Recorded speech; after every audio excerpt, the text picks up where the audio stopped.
ملک میں ہوتے ہیں. کوئی بیرون ملک کی کوئی طاقت، کوئی سپر پاور وہ اس ملک کے فیصلے نہیں کرتی. اپنے ملک کے لوگوں کے الیکٹڈ نمائندے ملک کی بہتری کے لیے، عوام کے مفادات کے لیے فیصلے کرتے ہیں. اور پھر میں مثال صرف دیتا ہوں کہ اگر ہمیں روس سے سستا تیل ملتا ہے تو اگر ہندوستان سستا تیل خرید سکتا ہے تو ہمیں بھی اپنے لوگوں کے فائدے کے لیے جب آپ سستا تیل خریدتے ہیں تو مہنگائی کم ہو جاتی ہے ملک میں. تو صرف اس لیے کہ کوئی ناراض نہ ہو جائے ہم اپنے لوگوں کے اوپر بوجھ ڈالتے ہیں مہنگائی کا، کیونکہ ہمیں خوف ہے کہ کوئی ہمارے سے بڑی پاور ناراض نہ ہو جائے. یہ غلامی ہے. آزاد قومیں اپنے لوگوں کے لیے فیصلہ کرتی ہیں. اور دوسری چیز، اصل میں انسان آزاد انصاف کرتا ہے. انصاف یعنی قانون، جس ملک میں قانون کی حکمرانی ہوتی ہے وہ لوگوں کو آزاد کر دیتا ہے انصاف دے کے. کیونکہ انصاف جب ملتے ہیں تو لوگوں کے حقوق مل جاتے ہیں. حقوق کا مطلب یہ ہے کہ ہر انسان، ہر پاکستانی، کوئی بھی طاقتور اس کے اوپر ظلم نہیں کر سکتا. کوئی یہ جو تھانہ، کچہری، پٹواری کی سیاست پاکستان میں اس لیے ہے کہ کیونکہ لوگوں کو نہ پٹوار خانے میں انصاف ملتا ہے، نہ تھانے میں ملتا ہے، نہ کچہریوں میں ملتا ہے، تو وہ پھر لوگوں کو ڈھونڈتے ہیں کہ وہ ایم این اے کو ڈھونڈتے ہیں، ایم پی اے کو ڈھونڈتے ہیں کہ ہماری مدد کریں ہمیں انصاف دینے کے لیے.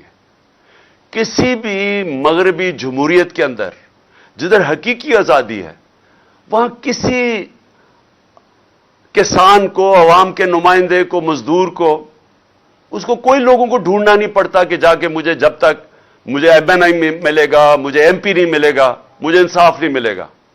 کیونکہ وہاں کا جو نظام ہے وہ انصاف دیتا ہے. اور اسی لیے میں آپ سب کو کئی دنوں سے بتا رہا ہوں کہ کیوں پاکستانی اتنی مشکلوں میں کاٹ کے جاتے ہیں ملک سے باہر. چکوال میں تو نہیں، لیکن گجر خان کے کئی لوگ ہیں جو میں باہر ملا ہوں، یورپ میں ہیں، برطانیہ میں ہیں. وہ کیوں جاتے ہیں باہر؟ اور مشکلوں سے جاتے ہیں. کیونکہ ادھر ان کے جو ملک کا نظام ہے وہ، کیونکہ وہاں انصاف ہے اور وہاں انسانوں کی حقوق کے تحفظ ہے، تو جو لوگ محنت کرتے ہیں انہیں پتہ ہے کہ ان کو محنت کا پھل ملے گا. یہ نہیں کہ وہاں کوئی پیسے لوگوں کو بانٹ رہا ہے. وہاں کا نظام ایسا ہے کہ جو محنت کرے گا اس کو اس کا پھل ملے گا. اور جو تیسری چیز کہ جو تجارت کرنے جاتے ہیں، مثلا کوئی سرمایہ کاری کرنے جاتا ہے، کوئی بزنس کرنے جاتا ہے، ادھر ان کو یہ اعتماد ہے کہ ان کی جو بزنس ہے وہ اس کو چلانے کے لیے کوئی رکاوٹیں نہیں آئیں گی، رشوتیں نہیں مانگی جائیں گی، سرکاری محکمے ان کی زندگی مشکل نہیں کریں گے جب تک وہ پیسے نہیں دیتے. اور اسی لیے وہاں سرمایہ کاری زیادہ ہے، وہاں خوشحالی زیادہ ہے، وہاں روزگار زیادہ ہے، کیونکہ وہاں لوگوں کی حقوق کی حفاظت ہے. تو انصاف ہوتا ہے تو خوشحالی ہوتی ہے. تو یہ آپ سب سمجھ جائیں کہ یہ جو ہماری حقیقی آزادی کی تحریک ہے، اس کا سب سے بڑا مقصد یہ لوگوں کو آزاد کرنا، انصاف دے کے، اور انصاف دے کے خوشحال کرنا، روزگار دینا. یعنی وہ ملک جدھر سرمایہ کاری شروع ہو، جدھر کارخانے لگیں، جدھر کسانوں کی مدد ہو. اور میں کسانوں کے اوپر پھر سے آخر میں بات کروں گا. لیکن جب تک ایک ملک کے اندر قانون کی حکمرانی نہیں ہوتی، جب تک ایک ملک میں طاقتور اور قانون کے کمزور کے لیے ایک قانون نہیں بنتا، تب تک لوگ آزاد نہیں ہوں گے. اور میں بار بار یہ کہتا ہوں کہ اگر ملک کا ایکس پرائم منسٹر 50 سال سے وہ آدمی جس کو یہ قوم سب سے زیادہ جانتی ہے، کسی آدمی کو اس ملک میں 50 سال سے پاکستانی قوم نہیں جانتی میرے علاوہ. کرکٹ کے زمانے سے لوگ مجھے جانتے ہیں اور میں سب سے بڑی پارٹی کا سربراہ ہوں. اگر میں اپنی ایف آئی آر نہیں کٹوا سکتا، اور ایف آئی آر اس لیے نہیں کٹوا سکتا کیونکہ وہ طاقتور لوگوں کے خلاف ہے، اور میری اپنی حکومت ہے پنجاب میں، پولیس پنجاب کی پنجاب حکومت کے نیچے ہے، اس کے باوجود وہ FIR نہیں کاٹ رہے. تو میں یہ اس لیے آپ سب کو کہہ رہا ہوں کہ اگر میرے سے یہ ہو سکتا ہے تو عام آدمی سے کیا ہوتا ہوگا. کیوں یہاں تھانہ اتنی بڑی چیز بن چکا ہے پاکستان میں؟ کیوں پالیٹکس کے اندر جب بھی MPA یا MNA آتا ہے تو سب سے پہلے اپنا تھانے دار رکھوانے کی کوشش کرتا ہے؟ کیوں پہلے اپنے پولیس والے رکھوانے کی کوشش کرتے ہیں؟ کیوں باہر کے ملک میں ایسے نہیں ہوتا؟ کیوں یورپ اور برطانیہ میں ایسے نہیں ہے؟ کیونکہ وہاں ان کے نظام کے اندر انسان کوئی حقوق کی حفاظت ہے. جو قانون اور آئین اس کو حقوق دیتا ہے وہ انصاف کا نظام پروٹیکٹ کرتا ہے، اس کی تحفظ کرتا ہے. تو ہمارے لوگ اس لیے غلام بنے ہوئے ہیں. یہ نظام غلام بنا دیتا ہے لوگوں کو، اور اسی لیے لوگ مر کے جاتے ہیں یورپ. اور آپ کے رشتہ دار کتنے ہوں گے جو کہ محنت کرنے اور محنت کش لوگ آج باہر کے ملکوں میں کام کر رہے ہیں اور وہ آپ کو پیسے بھیجتے ہیں. وہ پھر سے وہ یہ نہیں کہ لوگ پیسے وہ تقسیم کر رہے ہیں، وہ اس لیے کہ ان کا نظام اجازت دیتا ہے لوگوں کو پیسہ بنانے کے لیے، بزنس کرنے کے لیے. اپنی وہ کام دکانیں کریں گے، انہیں پتہ ہے دکانیں لگائیں گے، کارخانے لگائیں گے تو ان کو تنگ نہیں کیا جائے گا محکموں سے، اس لیے وہ خوشحال ہے. سو یہ میں جو دوسری میری آپ بات ہے کہ یہاں سرمایہ کاری بھی تب آئے گی، ملک اٹھے گا بھی تب جب ہم اس ملک کے اندر قانون کی حکمرانی ہوگی. سب سے بڑا ہمارا اثاثہ ہے بیرون ملک پاکستانی.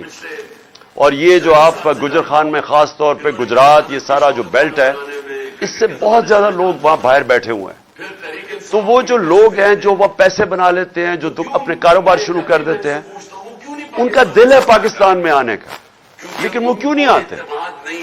کیونکہ میں ان بیرون ملک پاکستانیوں کو پچھلے 40 سال سے جانتا ہوں.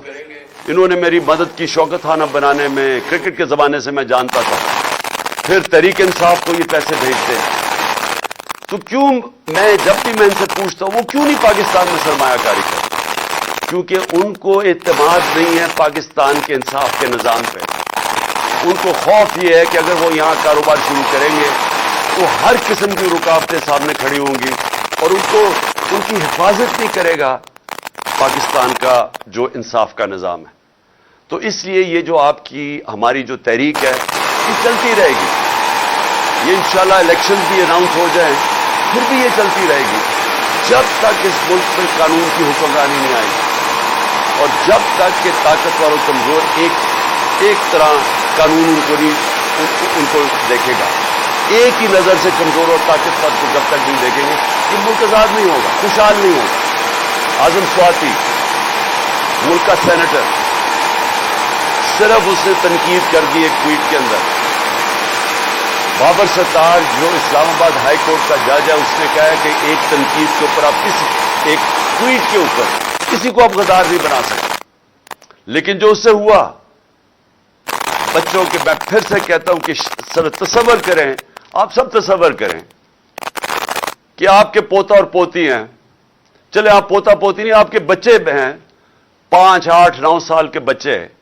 آپ تصور کریں کہ اس کے سامنے رات کے 3 بجے لوگ گھستے ہیں آپ کے گھر میں، کوئی وارنٹ نہیں ہوتی، اور بچوں کے سامنے آپ کو مارنا شروع کر دیتے ہیں، اور پھر آپ کو لے کے جاتے ہیں اور حوالے کرتے ہیں ایک اور ایجنسی کے جو نام لیا ہوا ہے اعظم سواتی نے کہ وہ کون ہے، فہیم اور فیصل. ان کی ایجنسی کے ان کو حوالے کر دیتے ہیں اور وہ پھر ننگا کر کے اس پہ تشدد کرتے ہیں. ایک معتبر آدمی باہر سے پیسہ بناتا ہے، محنت کش آدمی جو باہر سے پیسہ پاکستان لے کے آتا ہے، ملک کا سینیٹر ہوتا ہے، اگر اس سے یہ کر سکتے ہیں پھر آپ سب سوچ لیں کہ یہ آپ سب سے یہ ہو سکتا ہے. اس لیے آپ کو سٹینڈ لینا چاہیے، کیونکہ جب ایک قوم حق اور سچ کے لیے ظلم کے خلاف کھڑی ہوتی ہے، جو ہمارا دین ہمیں حکم کرتا ہے کہ ظلم اور ناانصافی کے سامنے کھڑا ہونا جہاد ہے. اللہ نے اس کو ایک عبادت کا درجہ دے دیا ہے کہ جب آپ رائے حق کے لیے اور انصاف کے لیے کھڑے ہوتے ہیں تو یہ عبادت میں شامل ہو جاتا ہے. اور اس میں اگر انسان اپنی جان کھوتا ہے تو وہ شہید کرایا جاتا ہے. جس طرح ارشد شریف شہید، اس نے رائے حق پہ کھڑے ہو کے دھمکیوں کے باوجود وہ کھڑا رہا، اس کے اوپر ملک سے بھی باہر جانا پڑا، لیکن وہ ہٹا نہیں ہے حق اور سچ سے, اپنی جان دینی پڑ گئی, جان کی قربانی دی اس نے, لیکن وہ ہٹا نہیں. تو ہم سب, ہماری قوم کے اوپر اب یہ لازم ہے کہ ہم اب ڈیمانڈ کریں کہ ان لوگوں کو انصاف ملے. ایک پاکستان کا نمبر 1 انویسٹیگیٹو صحافی جس کی ضمیر کی کوئی قیمت نہیں تھی, اس سے یہ ہوا ہے, ملک کے سینیٹر سے ہوا ہے, پاکستان کے ایکس پرائم منسٹر سے یہ ہوا ہے. ہمیں اگر انصاف نہیں ملے گا تو باقی کس کو ملے گا اس ملک میں انصاف؟ تو لہٰذا یہ مارچ جو ہے یہ ایک, ہم اس کو عبادت سمجھ کے کریں. یہ جہاد ہے, میں اس کو جہاد سمجھتا ہوں. مجھے یہ جس طرح انشاءاللہ میں ٹھیک ہوں گا, اور کل میں بتاؤں گا کہ انشاءاللہ میں پنڈی کب آؤں گا اور کس دن. میں چاہتا ہوں سارے پاکستان سے لوگ پنڈی آئیں اور اس میں شرکت کریں ہماری حقیقی آزادی کی مارچ میں. ساری قوم کو پتہ چلے کہ یہ پاکستانی قوم جاگی ہوئی ہے. یہ ظلم اب یہ نہیں برداشت کرے گی کہ جو طاقتور ہو وہ جو مرضی کر دے, وہ چوری کرے, ڈاکے مارے, پیسہ ملک سے باہر لے جائے, لندن کے بڑے بڑے محلوں میں وہ رہے, اس چوری کے پیسے میں جواب بھی نہ دے کہ پیسہ کدھر سے آیا ہے, ٹبر سارا باہر بیٹھ جائے اور وہاں بیٹھ کے پاکستان کے فیصلے کرے اور اپنے کیسز بھی معاف کروا لے. بیچارے جیلوں کے اندر چھوٹے بیچارے لوگ بھرے ہوئے ہیں, غریب لوگ بھرے ہوئے ہیں جیلوں میں. اور میں نے جو چند دن جیلوں میں گزارے, غریب لوگ تھے سارے وہاں. مجھے کوئی طاقتور ڈاکو وہ جیل میں نہیں نظر آیا, سب غریب لوگ تھے. اور وہ لوگ چوری کریں تو جیل میں. ایک جو میرا کمرہ صاف کرتا تھا ایک قیدی, تو میں اسے پوچھا, میں نے کہا تم نے کیا جرم کیا؟ اس کا جو جرم تھا زیادہ سے زیادہ اس کو 6 مہینے جیل میں گزارنے چاہیے تھے, کیونکہ وہ غریب آدمی ہے. وہ 6 سال جیل میں تھا کیونکہ پوچھنے والا کوئی نہیں عام آدمی کو. کئی دفعہ ایسا ہوا ہے کہ لوگ مر چکے ہیں, جیلوں میں مر چکے, اور بعد میں پتا چلا بے قصور ہے, اور قصور ان کی غربت یا کمزوری ہے. تو ایک طرف وہ ہے اور ایک طرف اربوں روپے کا ڈاکہ مارو اور باقی ڈیل کرو, اور ڈیل کر کے این آر او لے لو, پہلے جنرل مشرف سے لے لو, اب اس دور میں لے لو, اور بیٹھ کے جناب پھر پاکستان کے فیصلے کرنے شروع کر دو. مجرم اس ملک کے فیصلے کر رہے ہیں. یہ جو نواز شریف بیٹھا ہوا ہے وہاں, سارے ملک کو داؤ پہ لگایا ہوا ہے. سارے ملک کو پتہ ہے کہ آج الیکشن کے علاوہ کوئی راستہ نہیں ہے پاکستان کا اس دلدل سے نکلنے کے لیے. اگر ہم اپنی معیشت کو مزید تباہی سے بچانا ہے, سب کو پتہ ہے کہ صرف ایک ہی راستہ ہے کہ ایک صاف اور شفاف الیکشن ہو, ایک مضبوط حکومت آئے جو آئے 5 سال کے لیے, اور اس کے بعد ہماری جو معیشت ہے وہ پھر اٹھے گی, کیونکہ لوگوں کو اس وقت اعتماد ہوگا کہ ہم آج پیسہ لگائیں گے تو ہمارا پیسہ 5 سال تک کم از کم ایک حکومت ہے. آج نواز شریف الیکشن کروا نہیں رہا ایک وجہ سے, ملک کی نہیں وہ اس کو فکر, اس کا تو پیسہ ہی باہر پڑا ہے. وہ تو ہمیشہ جب مشکل آتی ہے باہر بھاگ جاتا ہے, لیکن اس لیے نہیں فیصلہ کر رہا کہ اگر وہ الیکشن کروائے گا وہ پٹ جائے گا, اگر وہ الیکشن کروائے گا وہ ہار جائے گا, اس لیے نہیں کروا رہا. اپنی ذات کے لیے اس ملک کو یہ داؤ پہ لگا رہا ہے. اور اس کو پھر سے میں کہتا ہوں کہ جو آدمی کا جینا مرنا پاکستان میں نہیں ہے, جس کا سارا بچے باہر برطانیہ پاسپورٹ لے کے بیٹھے ہوئے ہیں, وہ بیٹا 10 ارب کے گھر میں رہتا ہے, 4 محلوں کے اندر جو مریم کے نام پہ ہیں, وہ بتا نہیں سکتے پیسہ کدھر سے آیا. تو وہ لوگ, اب مجھے بتائیں وہ آدمی پاکستان کا فیصلہ کر سکتا ہے؟ کیا اس کو یہ رائٹ ہونا چاہیے کہ الیکشن کب کروائے جائیں؟ کیا اس کو یہ حق ملنا چاہیے کہ آرمی چیف کو کس کو بننا چاہیے؟ یہ وہ نواز شریف تھا جس نے اپنی کتاب میں جنرل آصف نواز کے بھائی نے لکھا ہے کہ 92 کے اندر جب یہ پرائم منسٹر تھا, مری کے گورنر ہاؤس کے اندر اس نے BMW کی رشوت دینے کی کوشش کی جنرل آصف نواز کو, جو اس نے مسترد کر دی. یہ کیوں اس نے کیا؟ باقی ان لوگوں کو کیوں نہیں ضرورت کہ ہم اپنے آرمی چیف رکھوائیں یا ہم ان کو رشوت دینے کی کوشش کریں آرمی چیف کو؟ کیونکہ ہم نے اپنی کوئی چوری نہیں بچانی. مجھے کوئی خطرہ نہیں ہے کہ میں نے کوئی غیر قانونی چیزیں کی ہوئی ہیں. مجھے کوئی خطرہ نہیں ہے میری کرپشن کیسز کے اوپر. اس کو خطرہ ہے. اربوں روپے کی چوری اس نے کی ہوئی ہے, 30 سال سے یہ کر رہا ہے. اربوں ڈالر اس کے باہر پڑے ہوئے ہیں. اس کو پتا ہے کہ یہ ڈرا یہ ہوا ہے کہ اگر عمران خان آ گیا تو شاید پھر میرا احتساب شروع ہو جائے گا. اس لیے وہ آرمی چیف, میں یہ نہیں کہتا کہ آرمی چیف جو بھی بنائے گا وہ یہ کرے گا یا نہیں, کیونکہ عموماً یہ آرمی چیف بناتا ہے, اسی سے لڑائی ہو جاتی ہے پریس کی, کیونکہ وہ آرمی چیف تو ایک پروفیشنل آرمی کا سربراہ ہے. یہ جو اسے چاہتا ہے پنجاب پولیس کا آئی جی کی طرح بنانا, وہ بن نہیں سکتا. تو یہ اس نے آرمی چیف سے, میں آج آپ کو کہہ رہا ہوں, یہ کہے گا کہ پہلے تو عمران خان کو کسی نہ کسی طرح فارغ کرو, کسی طرح بھی, تاکہ وہ الیکشن نہ لڑے. کیونکہ یہ اس نے کبھی بھی, اس کو پتہ ہی نہیں ہے کہ نیوٹرل امپائر کے ساتھ میچ کیسے کھیلتے ہیں. یہ جب خانہ کے اندر بھی میں بار بار کہہ چکا ہوں, اپنے امپائر کھڑے کر کے میچ کھیلتا تھا. تو اس نے کہنا پہلے تو اس کو ہٹاؤ کیونکہ یہ مقابلہ نہیں کر سکتا. اس کے بعد اس نے کہنا میرے سارے کرپشن کیس ختم کرو. یہ دوسری اس نے چیز کہنی ہے. اور تیسری, اس نے پورے اپنے ہر قسم کا الیکشن کمیشن تو پہلے ہی اس کا ہے, تو اس نے ان سب کو اپنے, جب تک اسے یہ نہیں پتا چلے گا کہ الیکشن جیت نہیں جائے گا, اس نے الیکشن نہیں کروانا. اب مشکل کیا ہے کہ پاکستان نیچے جا رہا ہے, ہم بڑی تیزی سے نیچے جا رہے ہیں. میں کل بھی آپ کو کہا, میں آج بھی آپ کو کہہ رہا ہوں کہ ہم جب تھے 5% تھی پاکستان کا رسک یا خطرہ کہ ہم اپنے قرضے واپس نہیں کر سکتے. یہ مارچ اپریل میں پاکستان کی جو رسک تھی وہ 5% تھی, کہ صرف 5% چانس تھی کہ پاکستان قرضے واپس نہیں کر سکتا. آج 80% ہے, آج 80% چانس ہے. اور یہ کون فیصلہ کر رہے ہیں؟ باہر کی دنیا فیصلہ کر رہی ہے, یہ باہر کے فائنانس مارکیٹ فیصلہ کر رہی ہیں, یہ ہم نہیں کر رہے. باہر جو فائنانس کی دنیا بیٹھی ہوئی ہے وہ اب یہ کہتی ہے کہ 80% چانس ہے پاکستان قرضے واپس نہیں کر سکتا. یہ سمجھ جائیں کہ اس کا مطلب کیا ہے. اور میں کل بھی بتایا, میں آج بھی بتا رہا ہوں, اس کا مطلب یہ ہے کہ کوئی باہر سے سرمایہ کاری نہیں کرے گا پاکستان میں, کوئی باہر سے انویسٹمنٹ نہیں لے کے آئے گا پاکستان میں, اور کوئی باہر سے کمرشل بینک پاکستان کو قرضے نہیں دے گا. تو کیسے اب پاکستان کا جو ڈالر گیپ ہے, یعنی ہمارے پاس خسارہ ہے بہت بڑا, ہم کیسے یہ پورا کریں گے, کیسے اپنی قرضوں کی قسطیں دیں گے. اور اگر ہم یہ نہیں دے سکتے تو آگے جو آج حالات ہے نا, آج ان کے دور میں 50%, 50 سال میں سب سے زیادہ مہنگائی ہوئی ہے. ہمارے اور ان کے دور میں مہنگائی دگنی ہو گئی.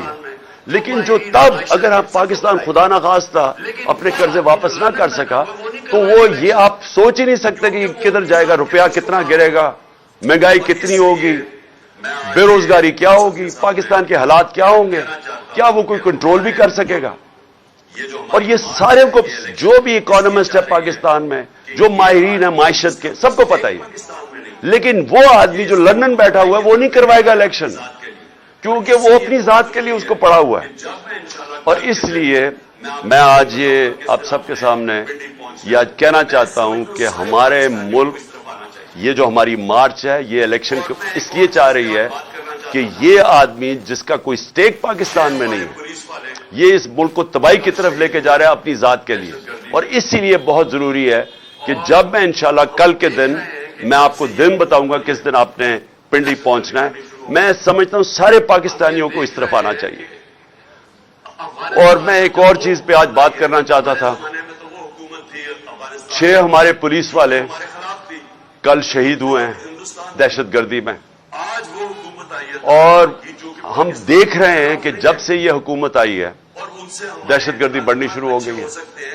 ہم یہ دیکھ رہے ہیں کہ افغانستان میں جب وہ حکومت آئی ہے, ہمارے زمانے میں تو وہ حکومت تھی افغانستان میں جو کہ ہمارے خلاف تھی, پرو ہندوستان تھی. آج وہ حکومت آئی ہے طالبان کی جو کہ پاکستان کے خلاف نہیں ہے, اور ان سے ہمارے تعلقات اچھے ہو سکتے ہیں کہ ہم جو پہلے افغانستان سے دہشت گردی آتی تھی, اس حکومت کے ہوتے ہوئے ہمیں اصولاً تو ہمیں اب افغانستان سے دہشت گردی آنی نہیں چاہیے. لیکن ہوا کیا ہے, جب سے یہ آئے ہیں پاکستان, پہلے تو سوات کے اندر ہم نے دیکھا کہ وہاں ایک پبلک سڑکوں پہ نکلائی، ان کو خوف آنا شروع ہو گیا کہ پھر وہ پرانے زمانے کی طرح وہاں حالات بگڑ رہے ہیں، اور پھر ہم دیکھنا شروع ہو گئے کہ دہشت گردی بڑھنی شروع ہو گئی ہے۔ اور اس حکومت کو پاس یہ سوچ ہی نہیں ہے، ان کے پاس ٹائم ہی نہیں ہے ان چیزوں کا سوچنا، نہ یہ معیشت کو سوچ سکتے ہیں، وہ تباہ ہو رہی ہے، نہ یہ سوچ سکتے ہیں کہ ملک کی سیکیورٹی کو کیا کرنا ہے، نہ ان کی فورن پالیسی کا پتہ ہے کیا کرنا ہے، صرف مقصد ہے کہ ہمارے کرپشن کیسز ختم ہو اور کسی طرح تحریک انصاف کو ختم کیا جائے، یہ صرف ان کی پرائیورٹی ہے۔ تو آج یہ لمحہ فکر ہے ہم سب کے لیے، اور خاص طور پہ پختونخوا جدھر انہوں نے لوگوں نے بڑی قربانی دی، یہ جو ساری امریکہ کی جنگ میں ہم جب شامل ہوئے، سب سے تباہی قبائلی علاقے میں آئی۔ تو آج ہم سب کو سوچنا چاہیے کہ یہ جو بڑھتی جا رہی ہے چیز، اس کے اوپر یہ گورنمنٹ کیا کر رہی ہے، اور یہ بھی ایک وجہ ہے کہ جلدی سے یہ ان کو جانا چاہیے اور الیکشن ہونا چاہیے، تاکہ ابھی سے ہم اس کے اوپر کنٹرول کریں کہ یہ اور ہی ہمارے ہاتھ سے نہ نکل جائے۔ اور میں صرف ایک اپنے کسانوں کی طرف سے، کیونکہ اس وقت جو کسانوں کا حال ہو رہا ہے اور جو ہونے جا رہا ہے، میں نے کل بھی اس کے اوپر بات کی تھی کہ جس طرح کے حالات کسانوں کے لیے ہیں، مجھے خوف ہی آ رہا ہے کہ ہمارا تو جو 19% جی ڈی پی ہے وہ کسانوں کی طرف، یعنی زراعت سے آتا ہے۔ ہمارے 2.5 کروڑ لوگ زراعت کے اندر ان کو روزگار ملا ہوا ہے۔ تو جب ہم ہمارے دور میں 2600 ارب روپیہ 2600 ارب روپیہ ہمارے دور میں، کیونکہ قیمتیں کسانوں کو اچھی ملی تھی، وہ کسانوں کے ہاتھوں میں آیا تھا، جس کی وجہ سے ریکارڈ ٹریکٹر بکے، ریکارڈ موٹر سائیکل بکے، جس کی وجہ سے ایک پوری ملک کی اکانومی اٹھی، 4 فصلیں ریکارڈ ہوئی۔ وہ کیوں ہوئی؟ میں ذرا صرف آپ کو بتا دوں کہ کیوں یہ کسانوں کے اتنے اچھے حالات تھے۔ اس کی وجہ یہ تھی کہ ہم نے جو پورا اپنا پلان بنایا کہ ہم نے کسانوں کی مدد کیسے کرنی ہے، ہم نے پہلے تو فصلوں کی قیمت دلوائی، ان کو گنے کی پوری قیمت دلوائی۔ پہلے تو گنے کی جو قیمت سپورٹ پرائز تھا، ابھی اس سے بھی کم پیسے ملتے تھے، کٹوتی ہوتی تھی، ہم نے پوری قیمت دلوائی۔ کبھی کسانوں کو گنے کی اتنی قیمت نہیں ملی جتنی ہمارے دور پہ، باقی فصلوں کی، گندم کی، ساروں کی ہم نے ان کو قیمت دلوائی۔ دوسرا، ہم نے جو بجلی ہم نے دی وہ 8.5 روپے یونٹ ٹیوب ویل کے اوپر دی، 8.5 روپے یونٹ۔ آج وہ بجلی ہے 22 سے 24 روپے یونٹ۔ تو کسانوں کو میں ذرا بتا رہا ہوں کہ ہم نے کیسے ان کی مدد کی، جس کی وجہ سے ریکارڈ پیداوار ہمارے ٹائم پہ ہوئی۔ ہمارے زمانے میں ہم نے جو ڈی اے پی کا جو کھاد ہے، اس کو ہم نے 1500 روپے پہ رکھا، ہم نے سبسڈائز کیا۔ ہم نے جو چون جو کسان استعمال کرتا ہے مشینیں، چون کے اوپر سبسڈی دی ہم نے، اور ہم نے پھر جو کسانوں جو گنے والے کسان تھے، ہم نے ٹائم پہ، ہم نے 10 نومبر کے اوپر ان کی کرشنگ سیزن شروع کروایا۔ ہم نے ملوں کے اوپر فائن کیا کہ اگر آپ نے 10 نومبر نہ کیا ہم فائن کریں گے، اور ہم نے قیمت دلوائی۔ تو آج کیا ہو رہا ہے، آپ ذرا تماشا دیکھیں اب کیا ہو رہا ہے۔ کوئی سبسڈی نہیں ہے اب کھادوں کے اوپر، کوئی بیج کے اوپر، پیسٹیسائڈ پہ اب کوئی سبسڈی ختم کر دیا کسانوں کے لیے، تو ان کے خرچے اور بڑھ گئے ہیں۔ بجلی میں نے بتایا کہ 22 سے 24 روپے یونٹ پہ پہنچ گئی ہے۔ کسانوں کو جو ہم نے قرضے دینے شروع کیے تھے، یا سود کے بغیر غریب کسانوں کو یا سستے، وہ سارا ان کے اوپر پوری کوئی سبسڈی نہیں ہے قرضوں پہ۔ اور جو 1800 ارب روپے کا شہباز شریف نے پیکج دیا ہے، ذرا کسانوں سے پوچھیں کہ وہ سوائے اشتہاروں کے اندر، کیونکہ شہباز شریف کی جو ڈیولپمنٹ ہے وہ صرف اشتہاروں میں ہوتی ہے، ان سے پوچھیں کہ یہ 1800 ارب روپیہ کدھر گیا ہے، پوچھیں کسانوں سے۔ اور میں آج اپنی پنجاب کی حکومت کو بھی کہنا چاہتا ہوں کہ دیکھیں، میں نے بڑی ڈسٹربنگ ایک چیز پڑھی ہے کہ اب یہ جو شوگر ملز ہیں، انہوں نے کہا کہ وہ جنوری میں جا کے شوگر کرشنگ کریں گی، یعنی جنوری میں اگر شوگر مل جا کے کرشنگ کریں گی اور انہوں نے کہا کہ اگر ہم ایکسپورٹ نہ کرنے دی تو ہم جنوری میں کرشنگ کریں گے. یہ کسانوں کا معاشی قتل ہونے جا رہا ہے. پہلے تو وہ گنے کا اس کا جو وزن ہے وہ کم ہو جائے گا, اس کو قیمت کم ملے گی. دوسرا جو سب سے خوفناک چیز ہے کہ اگر وہ کاٹے گا نہیں اپنی فصل گنے کی, تو اس نے تو گندم کے لیے کھیت تیار کرنے ہیں, تو وہ تو دیر ہو جائے گی اس کو گندم بیجنے کے لیے. تو اس سے تو آگے ہمیں اور مزید نقصان ہونے جا رہا ہے.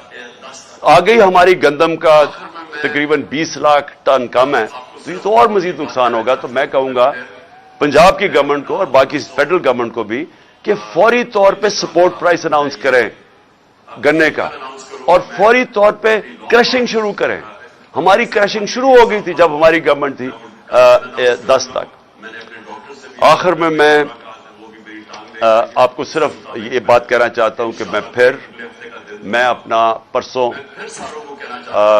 انشاءاللہ میں یہ کل اناؤنس کروں گا میں اپنی لانگ مارچ کس دن پہنچے گی اسلام آباد. میں وہ کل دن اناؤنس کروں گا. میں نے اپنے ڈاکٹر سے بھی کل میری ملاقات ہے, وہ بھی میری ٹانگ دیکھ لیں گے. اس کے مطابق میں انشاءاللہ کوئی اگلے ہفتے کا دن دوں گا آپ کو.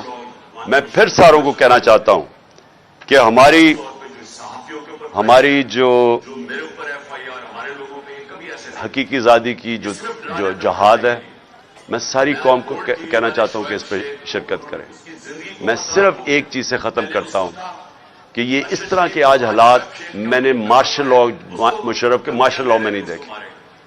خاص طور پہ جو صحافیوں کے اوپر پریشر ہے, جو میرے اوپر FIR, ہمارے لوگوں پہ, یہ کبھی ایسے نہیں تھے. یہ صرف ڈرانے دھمکانے کے لیے. میں آج بولڈ ٹی وی والے شعیب شیخ کو, انہوں نے اس کی زندگی کو خطرہ اب ہو گیا. پہلے اس کو تھا, ارشد شریف کو آج